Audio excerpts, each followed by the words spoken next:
Dobar dan, vsem lep pozdrav, dobrodošli na tej konferenci. Ta 10. konferenca je res odlična, že po spoštovanih gostih, ki so prišli. Predvsem je treba v prvi vrsti pozdraviti prvo govorko, to je gospa predsednica NSI in pa predsedniška kandidatka, gospa Ljudmila Novak, ki bo imela tudi prvi referat. Potem imamo tudi druge spoštovane goste.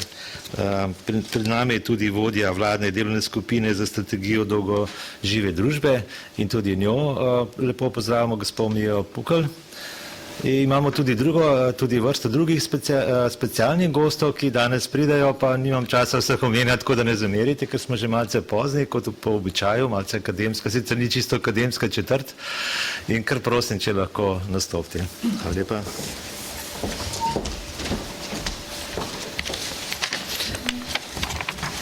Spoštovani gospod direktor, gospe in gospodje, lepo pozdravljeni. Hvala za povabilo na to konferenco. Demografija je za Slovenijo res velik izziv in tudi velik problem, ki se kaže, da bo v prihodnosti res še večji izziv za Slovenijo. Mi v stranki smo že predlagali tudi nekaj sej posebnega odbora za delo, družino, socialne zadeve in enake možnosti prav zaradi te problematične situacije, ki je v Sloveniji, kajti ogroženi so tudi vsi podsistemi, kot temu pravijo, prav zaradi premajhne rodnosti in staranja prebivalstva. Pa še nekaj izhodišč oziroma številk. Torej, Slovenija se stara, v tem sicer nismo nič drugačni kot druge razvite družbe v Evropi. Vemo, da nekateri rešujejo ta problem s priseljevanjem, včasih je to priseljevanje očitno in zaželjeno, včasih pa so razne migracije lahko tudi izgovor za priseljevanje in s tem reševanje demografskih problemov. Spreminja se starostna struktura prebivalstva v Sloveniji, zmanjšuje se število delovno sposobnih in povečuje število starejših državljanov. Seveda vsi bi radi bili stari, vemo pa, da za družbo, za državo to tudi prinaša nove okoliščine, zato so potrebne tudi nove spremembe. Danes v Sloveniji živi 1.181.900 in še nekaj državljanov, ki so stari med 18 in 59 let in skoraj 526.000, ki so stari 60 let in več. Torej, približno četrtina prebivalcev potencialnih upokojencev, polovica prebivalcev potencialno delovno aktivnih državljanov, ostalo je pa šolajoča se mladina. Trend je zaskrbljujoč. Napovedi Statističnega urada Republike Slovenije kažejo, da bomo imeli čez 60 let, torej leta 2076, v Sloveniji skoraj 682.000 prebivalcev, ki bodo starejši od 60 let, tistih med 18 in 59 let pa bo 963.000 in nekaj. Torej iz 500, skoraj 526.000 na 682.000 in torej, da se bo delež starejšega prebivalstva povečal za 30% v primerjavi z danes, medtem ko se bo delež potencialno aktivnega prebivalstva zmanjšal kar za 19%. In zaradi te specifičnih značilnosti naše države je staranje prebivalstva in z njim povezani izzivi v Sloveniji še bolj izraženo ter pereče vprašanje.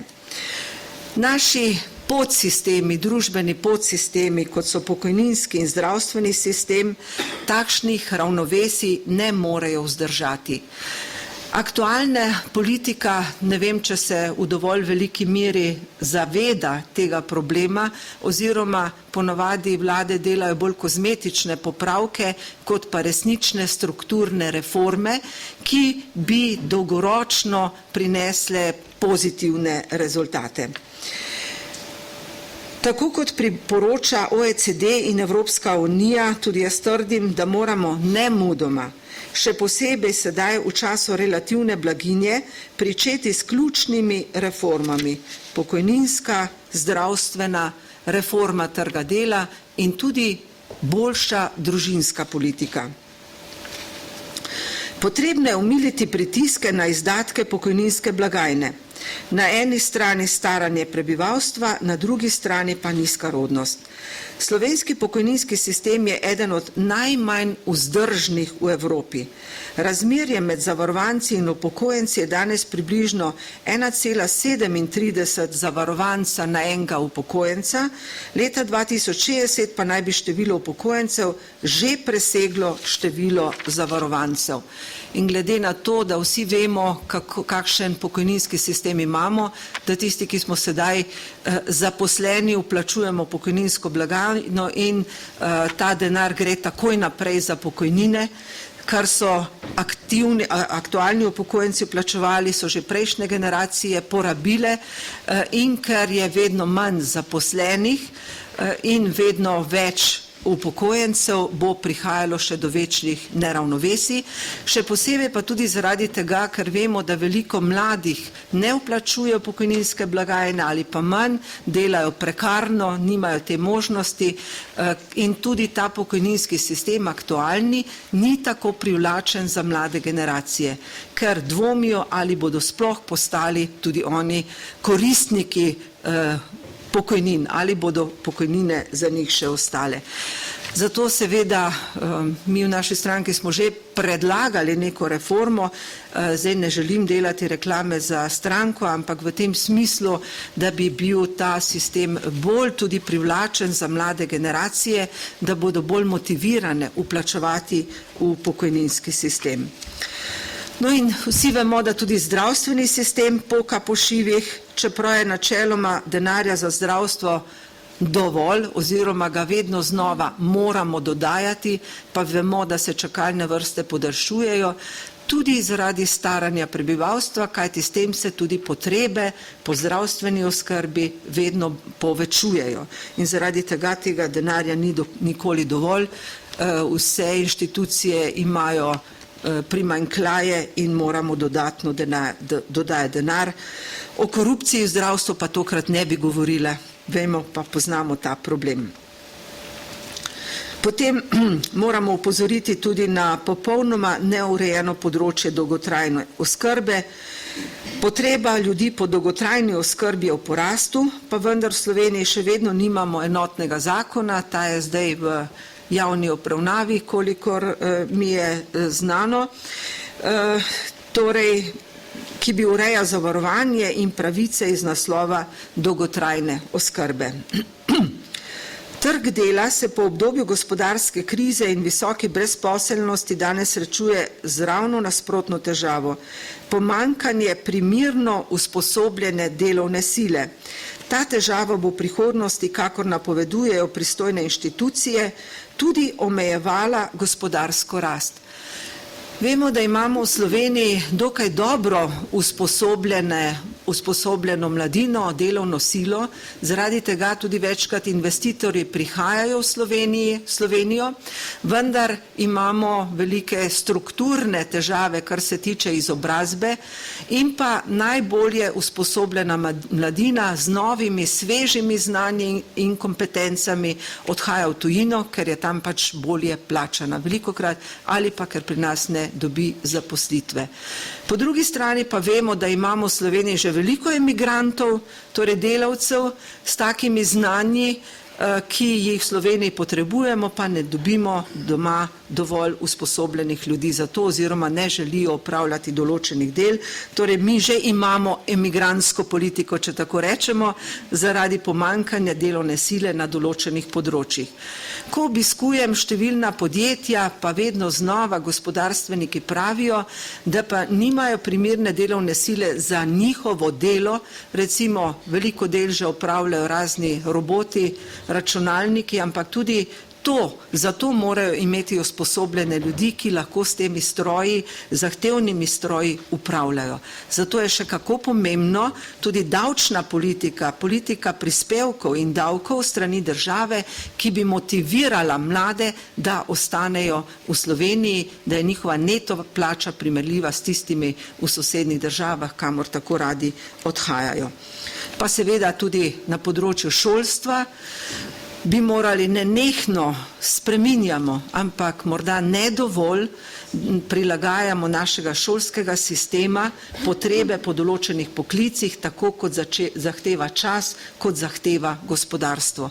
Vemo, da se nenehno pojavljajo potrebe po novih znanjih, drugačnih znanjih, da moramo biti bolj aktualni na tem področju. Slovenci smo sposobni, imamo dobro šolstvo, ampak čas se pa tako hitro spreminja in potrebe na vseh področjih, da moramo še hitreje prilagajati tudi naš šolski sistem. Po drugi strani pa je potreben tudi dvig rodnosti.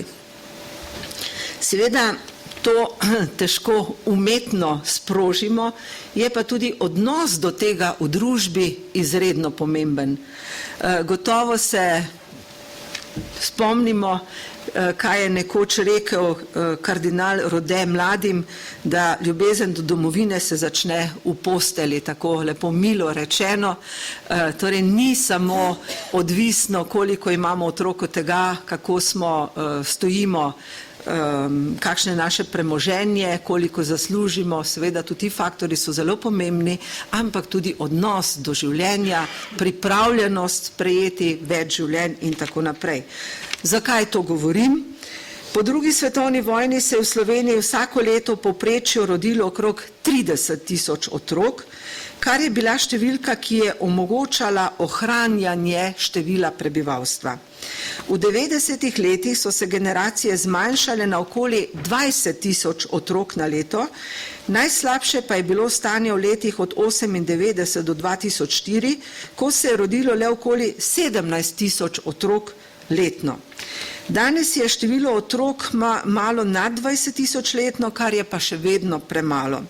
Razumeti moramo, da tudi, če bi se število rojenih otrok na žensko v rodni dobi danes dvignilo na minimalnih 2,1 otroka za obnavljanje prebivalstva, to za nas ne bi bilo dovolj, saj moramo ob tem nadoknaditi še vsa slabša desetletja. Vemo, da pri nas se ženska rodi povprečno 1,5 otroka na žensko, torej, da je prvi otrok se rodi da so ženske stare okrog 30 let, ko se rodi prvi otrok, zato tudi potem manjše število otrok, tudi zaradi tega, ker ženske delamo kariere, pa je potem smo tudi s tem obremenjene, torej veliko je dejavnikov. Ko se mladi pari odločajo za otroke, je seveda velika olajševalna okoliščina, če imajo zagotovljeno stanovanje, varstvo in seveda tudi službo. Zame osebno je pa še bolj pomemben tudi odnos do tega, ali to želimo ali ne želimo, ali oba s partnerjem sta pripravljena za to tudi nekaj žrtvovati. Zame osebno so pa otroci predvsem veselje in družina mi pomeni daleč več kot pa katerakoli funkcija, ker se mi zdi funkcije prihajajo, odhajajo, tudi v karieri smo lahko zelo uspešni, ampak družina je pa tista, ker prejemamo in dajemo ljubezen in nam daje tudi moč za življenje. Zato je zame družina na prvem mestu. Če imamo v Sloveniji še vedno enega najboljših sistemov starševskega varstva, pa je država popolnoma odpovedala pri ukrepih, ki bi mladim družinam zagotavljali stanovanje. Ne govorim, da bi mladim država podarila stanovanje, govorim pa o tem, da bi država morala oblikovati mehanizme in vzvode, s katerimi bi si mlade družine lahko privoščile stanovanje oziroma lažje prišle do stanovanja. Obstoječe podporne sisteme v korist družine je potrebno izboljšati in jih nadgraditi z novimi. Izboljšati je potrebno dostopnost mladih do stanovanj in služb. Vemo tudi, da če ni redne zaposlitve, mladi ne morejo dobiti kreditov in tako je ta možnost pridobitve lastnega stanovanja manjša, če nimajo staršev, ki bi jim pri tem pomagali, je pa še posebej težko priti do stanovanja. Najbolj koristno za mlade starše bi bilo povečanje davčnih olajšav na posameznega otroka, kar z drugimi besedami pomeni, da bi si država od plače mladih staršev odrezala manj denarja. Davčna in socialna politika morata biti družini bolj prijazni. Če povzamem, torej v Sloveniji se rodi premalo otrok, dosežemo tudi večjo starost, zato je potrebno prilagoditi vse družbene podsisteme, država pa tudi, poleg tega, da imamo ugodno urejeno otroško varstvo, moramo več narediti tudi pri politiki zaposlovanja mladih, pri možnostih dostopa do stanovanj in pa seveda tudi na področju pokojninskega sistema, da bodo mladi motivirani za vplačevanje v pokojninski sistem in da bodo od tega lahko nekoč tudi živeli in preživeli. Škoda je, ko toliko mladih letno odide v tujino z novimi, svežimi znanji in kompetencami.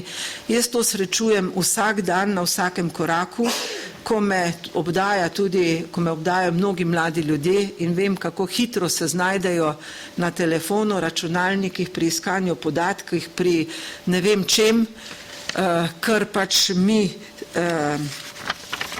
srednja ali pa starejša generacija do določene mere obvladamo, nikakor pa nismo tako hitri in učinkoviti, imamo seveda druge prednosti. Vse generacije smo pomembne za družbo, potrebne, pa vendarle boljše medsebojno sodelovanje in podpiranje in razumevanje lahko rodi tudi dobro družbo in boljšo državo. Hvala za pozornost.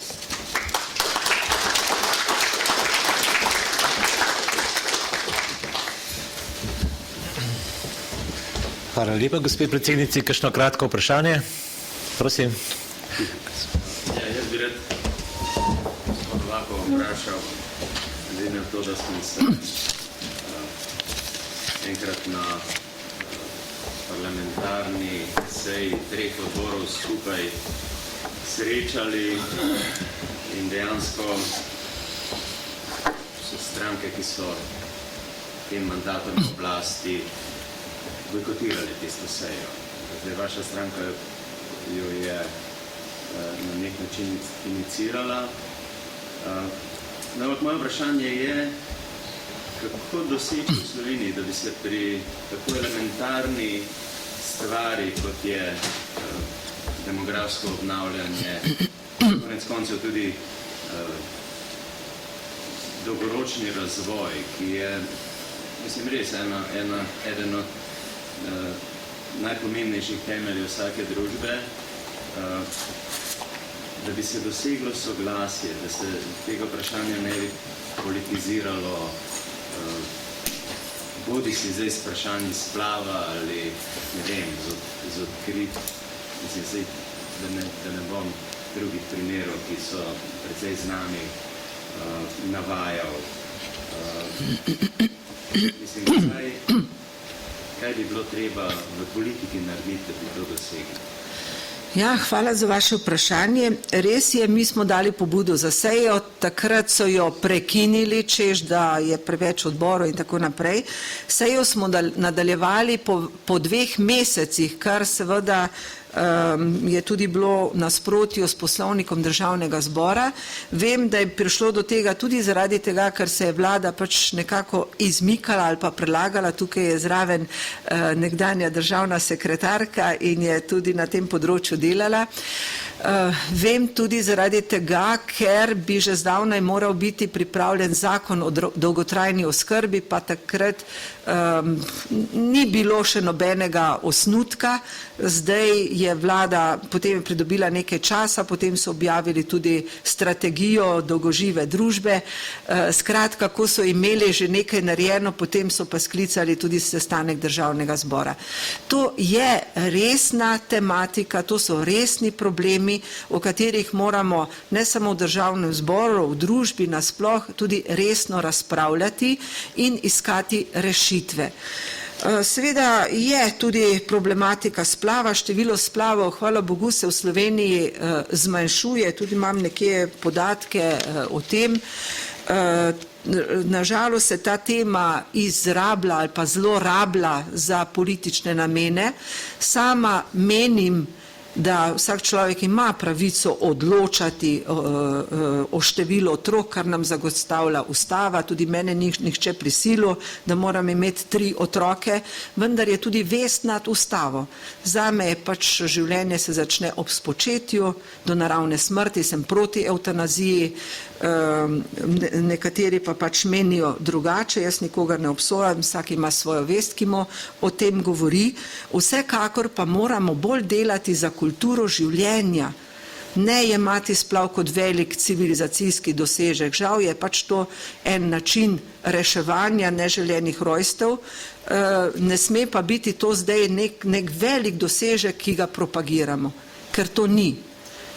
Zato se moramo tudi več pogovarjati o tem, kako tudi pomagati ženskam, ki se znajdejo pred tem problemom, kako bomo reševali demografske težave, pomanjkanje delovne sile, s katero se bomo soočali zaradi tega, ali je res edini način reševanja teh problemov priseljevanje, kot že nekatere države to rešujejo, ali lahko tudi sami kaj naredimo. Jaz mislim, da se z nekim pozitivnim odnosom do tega, s pogovorom družbo, lahko tudi trendi spremenijo.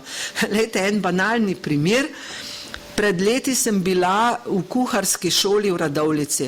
Nova šola, krasno urejena, ampak so imeli za naslednjo leto vpis enega učenca.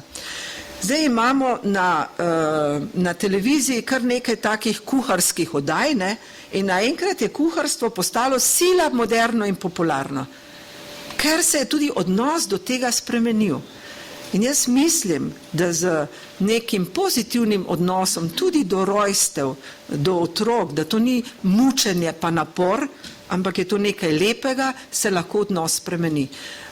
Lansko leto, ko so vrteli en film ob tednu življenja in se konča tisti film o razvoju otroka, Izberimo življenje, je bil takšen pogrom, češ, da je ta film proti splavu. Pa je govoril samo o razvoju življenja.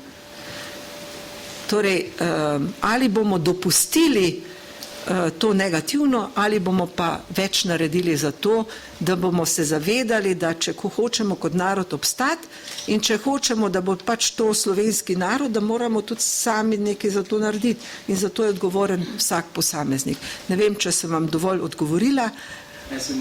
Moja poanta je bila bolj, kako bi dosegli večje soglasje med strankami, ki imaš škarje in platno v rokah. Ja, lejte, soglasje med strankami lahko dosežeš tako, če je tudi javnost neki stvari naklonjena. Drugače pa vemo, da imamo pač vsaka stranka svoj program, ki ga zagovarjamo. V parlamentu je včasih, mi, ki smo v opoziciji, zelo težko prepričati koalicijo, da ne sprejme nek naš predlog, tu pa tam nam je celo uspelo, tako da mislim, da je 6 zakonov smo uspeli. Ne? Če je pa v družbi širša razprava o tem, je pa to tudi pritisk na politiko. Če se družba kot taka angažira in govori o tem, potem politiki tudi ne moremo mimo tega. Ne? Jaz se bom še zauzemala za to, da se več govori o tem, zato sem predlagala tudi to sejo o demografiji, vendar neki družbeni konsens je izredno pomemben in potreben.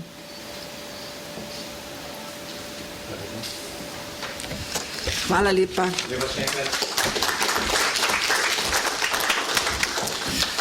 Zdaj bi pa prosili kar naslednjo predstavitev, ker nas čas že malce preganja. To je vodja vladne delovne skupine za strategijo dolgožive družbe, gospa Mija Repovž.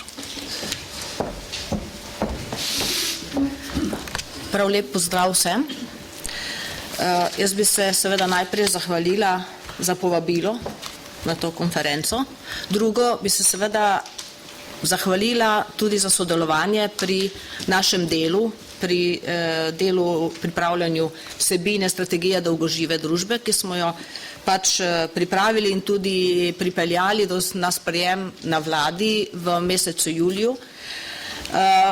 In je to zdaj dokument, ki je tudi v taki obliki, tudi v angleščini jo dobite, in seveda na straneh Umarja in na vladni strani. Tako da dostopov je več, nekaj jih imamo pa celo tudi tukaj v fizični obliki.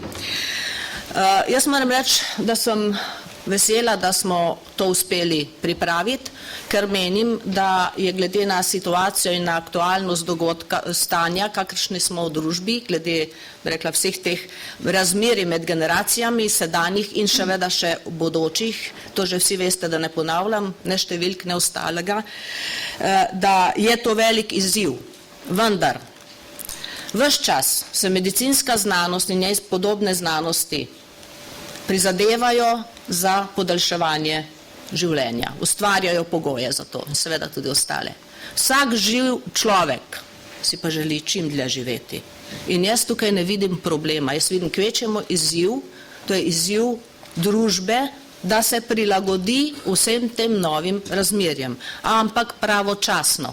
Kajti zmagovalci v teh spremenjajočih se demografskih stanjih oziroma razmerjih bodo tiste države, ki se bodo znale hitro prilagoditi in bodo tudi seveda uskladile vse družbene sisteme, o katerih govorimo, da so seveda na udaru. Seveda so, jasno, da so, ampak je seveda treba vse tako naravnati, da se kljub tem spremembam, da se vse skupaj potem tudi pokrije.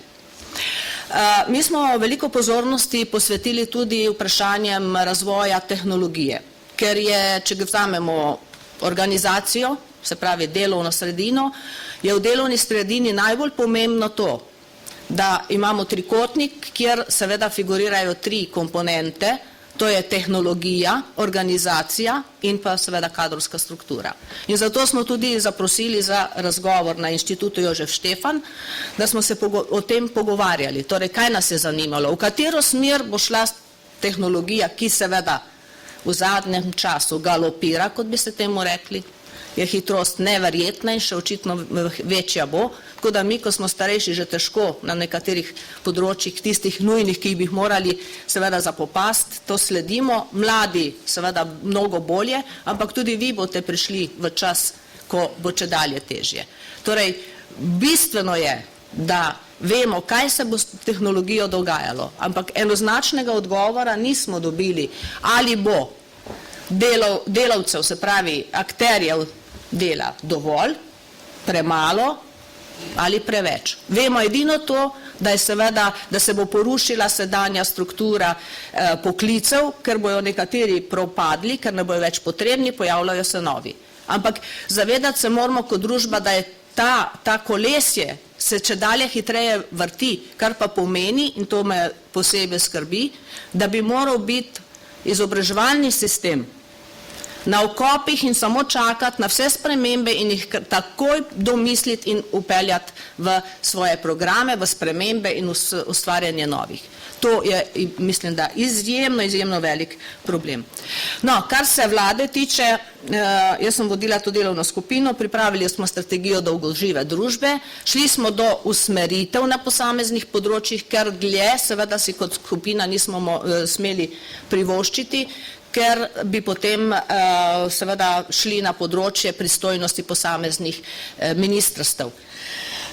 In akcijski načrti bodo narejeni do konca tega leta. Jaz upam, da bodo ministrstva znala se dvigniti nad sedanjost in pogledati v prihodnost in seveda iz tega vidika potem tudi te akcijske načrte pripraviti.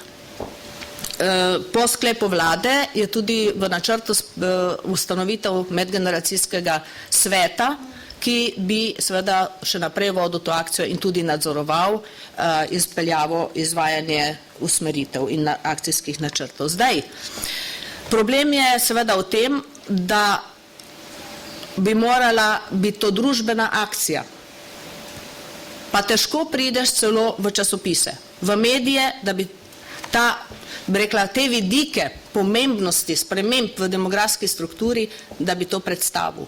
Da bi predstavljali, da bi se na vseh nivojih zavedali, ker gre pravzaprav za novo družbeno paradigmo. Ne moremo enako gledati danes, kot bomo gledali čez 10 let, odnosi bodo drugačni. In zdaj, če je življenjska doba daljša, to ni problem. Mi imamo danes 70-letnike in več v v kondiciji, ko so bili pred tolikimi leti, recimo pri 40-50 letih starosti. To se pravi, koledarska starost ni enaka biološki starosti in tega se moramo zavedati in zato je treba, se pravi, tudi v družbi postavljati zadeve drugače. Kar pomeni, da ko je človek star 65 let, kar imamo kot nek mejnik, da takrat pa je tak, ki ni več uporaben, a ne? Bi rekli tako malo na trdo, seveda to ni res. Mi imamo ogromno ljudi, znanstvenikov in ostalih, bi rekla, poklicev, ki lahko delajo še mnogo dlje. Tudi tisti težka delovna mesta, ko so bila včasih rudarstvo in vse ostalo, danes ni to isto značno, kot je bilo včasih. A ne? In delati bo treba dlje, ker ne bo možno delati imeti 40 let delovne dobe, potem pa 30 let uživati pokoj, ja, ampak kaj pa s pokojnino? No, problem, ki ga jaz vidim v naši družbi, je tudi ta, da nimamo dolgoročnega razvoja države. Pri nas se zadnje mandate dogaja vse od mandata do mandata. In to je velik problem. Mi kmalu po osamosvojitvi smo nekaj mandatov še imeli, kakor nekako bolj stabilno situacijo in so bila dolgoročna načrtovanja, danes tega ni. Naj bi bilo, imam informacijo, da naj bi bila sicer strategija razvoja Slovenije zdaj pripravljena, vemo še ne, ali je ali ni, ne. Tako da bomo videli, ampak rabimo dolgoročni razvoj in to zelo hitro in zavedanje, da je situacija izjemno resna, tako kot je bilo že rečeno, naši sistemi, ti mehki sistemi, zdravstvo, šolstvo, sociala in tako dalje, nam se bojo začeli podirati, ker mase, ki bi ustvarjala, ni dovolj za to, da bi imeli ta nivo sistemov na tem nivoju ali pa še na višjem, kar si želimo in da bi lahko vse to sfinancirali.